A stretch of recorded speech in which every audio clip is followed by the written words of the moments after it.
we know what we know? It may sound like a deep philosophical puzzle, but have you ever just kicked back and had a real thought about it?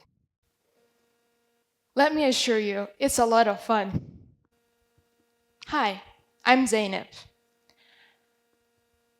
I consider myself a pretty reflective person. I've been an introvert for as long as I can remember.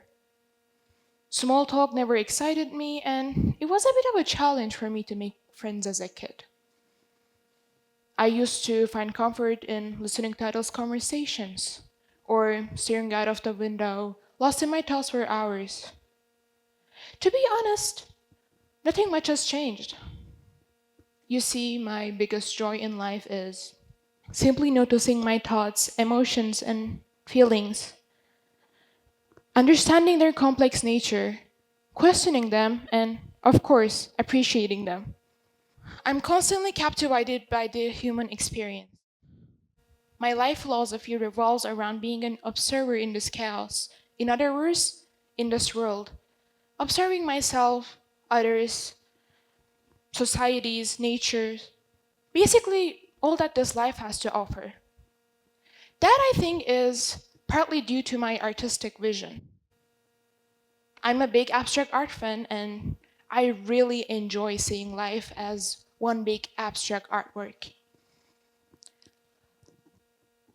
Let's take a moment to look at this one, for example. This is an abstract painting by Alfred Kelly made in 1951. What does it look like to you? What do you think it means? For some reason, it gives me an early morning feel. It reminds me of waking up, becoming suddenly conscious of colors, shapes, thoughts, emotions, basically reality. Perhaps it is because it looks like bathroom tiles and it's the first place that you go when you wake up. I don't know. But it may have had a completely different effect on you. And perhaps life is one big abstract artwork where there is never one truth. Before getting into the essence of this talk and to the argument that I'm trying to make, I would like to talk a little bit about my life. I was born in Ankara, the capital city of Turkey. I grew up and lived with most of my relatives there. My parents worked as lawyers, and I went to the same small school with my sister for 7 years. During summer, our cousins from Germany visited, but apart from that, life was pretty ordinary. Everything changed when I turned 13. My parents made a bold decision to move to Quebec, Montreal, Canada, a city known for its cultural diversity. I arrived in Canada on 25th March 2018 for the first time. My first day of school in Canada is still so vivid in my mind. It was a cold April morning almost 5 years ago. As I entered the school, the first thing that I noticed was the word welcome written in different languages behind the receptionist. I was early and I sat down on a bench in the middle of the entrance hall, and you can see the exact spot here. I was supposed to wait for someone, and I will never forget that wait. The school was completely empty at first, but when people slowly started coming in, I did the best thing that I can do. I observed. I saw long, colorful braids, huge winter boots, people who wore makeup, some wearing religious symbols, people who talk, listen to music a lot. The atmosphere buzzing with languages I didn't know. I remember realizing, for the lack of a better word, the strangeness of all of this and wondering if I would ever belong to this magical place. It seemed magical. I'm not kidding.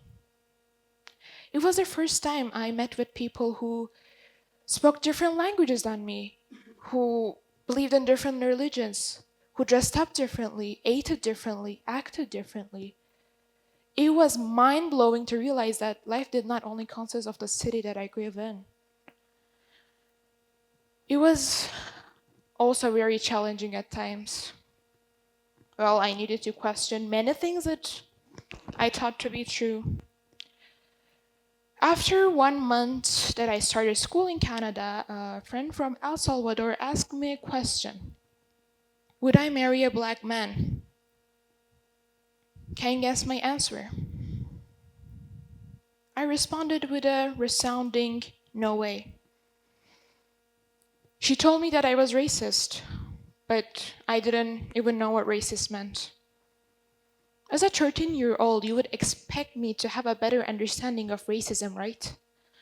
Well, of course, I eventually learned more about racism and started questioning why I wouldn't want to marry a black man. The answer was surprisingly simple.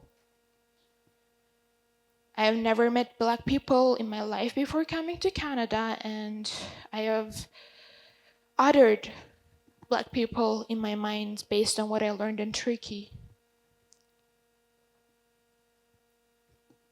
I did not grow up, or I was not raised in a diverse environment, and my parents' strong nationalistic beliefs had a profound impact on my worldview.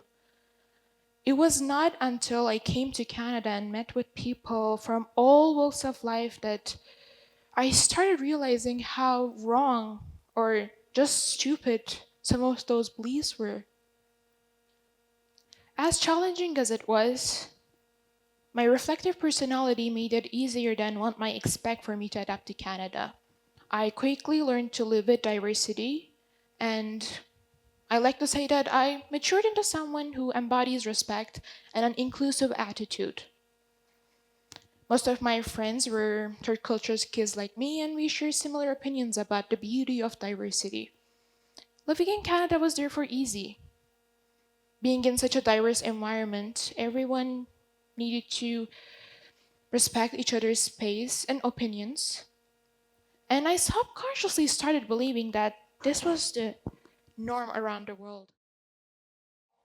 I went back to Ankara for the first time in 5 years this summer and began to question everything all over again. Most of the people in my circle were in some way or another afraid of diversity, and some had very racist, homophobic, or sexist opinions. I just couldn't believe some reactions I got when I mentioned that I was studying in Tanzania. For example, I brought up the Tanzanian philosophy of pole pole, which translates to slowly, slowly.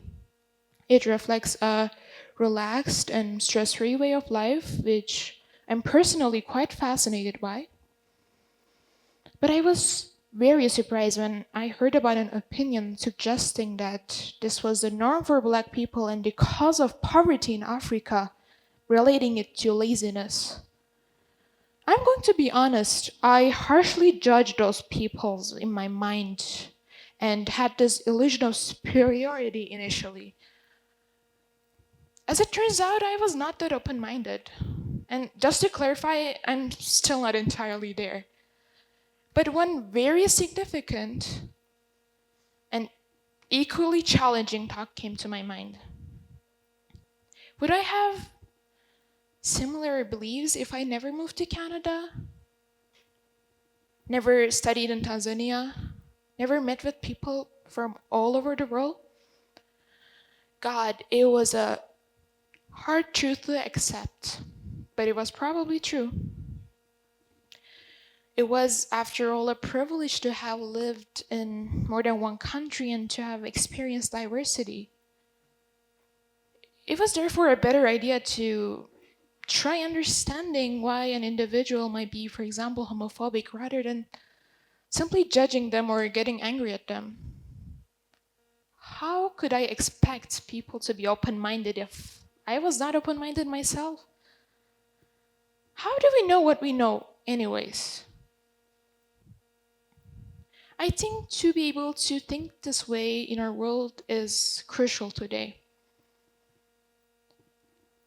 As human beings, we have a cognitive bias called illusory superiority. It is the belief that our abilities and qualities are generally better than those of others, though many of us would not admit to the fact that they may hold that cognitive bias. We might be offended at the suggestion that we need to be more open minded. But it is very important that we understand and accept that we're human beings and we have cognitive biases and that it is okay to have them. Let me illustrate this with a personal example. So, I firmly believe in higher education, but conflicts in our world are. Let's think about this. Conflicts in our world today are largely due to the fact that each party thinks they know what is best, right? So their reason is pretty simple. However, the solution is unfortunately not. Let me illustrate this with a personal example. So, I firmly believe in higher education, but does this give me the right to belittle or judge anyone who is not willing to pursue their education after school?